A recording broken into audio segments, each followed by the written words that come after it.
YouTube ప్రేక్షకులకు నమస్కారం అండి. పైన కనిపిస్తున్న చెట్టు మునగాకు మరియు అతిబల చెట్లండి. ఈ చెట్లతో ఒరిజినల్ పవర్ఫుల్ మరుగుమందు అనేది తయారు చేస్తామండి. అసలు ఈ మరుగుమందు ఎందుకు, దీనివల్ల ఉపయోగాలు ఏంది అనేది చెప్తే వినండి. ఈ మరుగుమందుని మన మాట వినని వ్యక్తులైనా సరే, లేకుంటే ప్రేమించిన వాళ్ళు విడిపోయినా సరే, వాళ్ళకి పుయ్యడము లేకుంటే తినిపించడము జరిగినట్లయితే ఇంతటి మొండి వ్యక్తులైనా మన దగ్గర వచ్చి మనం చెప్పు చేతుల్లో ఉండాలండి. ఆయన మన దగ్గర నుంచి విడిపోవాలంటే ఆయన చచ్చిపోయేటప్పుడే అండి. ఎప్పటిదాకా మనల్ని విడిచిపెట్టి పోరండి. ఆయనకి ఒకటే దిక్కు, సావు దిక్కే అండి. ఇది కేవలం మంచి కోసం మాత్రమే ఉపయోగించండి. దీన్ని మేము 2 రకాలుగా తయారు చేస్తామండి. ఒకటి పౌడర్ గాను, ఇది అన్నంలో కానీ, కర్రీస్లో కానీ, జ్యూస్లో కానీ, స్వీట్లో కానీ దేంట్లైనా కలిపి తినిపించండి.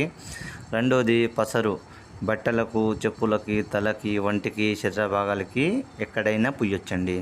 భార్య భర్తల మధ్య సమస్యలున్నా, తల్లిదండ్రి మాట వినని కొడుకుల సమస్యలున్నా, ప్రేమికుల మధ్య సమస్యలున్నా, అత్త కోడళ్ళ మధ్య సమస్యలున్నా, అన్న తమ్ముళ్ళ మధ్య సమస్యలున్నా, ఏ సమస్య అయినా సరే 100% సాధ్యపడుతుంది. మీరు చెప్పింది వింటారండి. గురుగారి నెంబరు పైన డిస్ప్లే మీద ఇచ్చాను. గురుగారి నెంబర్కి కాల్ చేసి మరుగుమందుని పొందగలరు.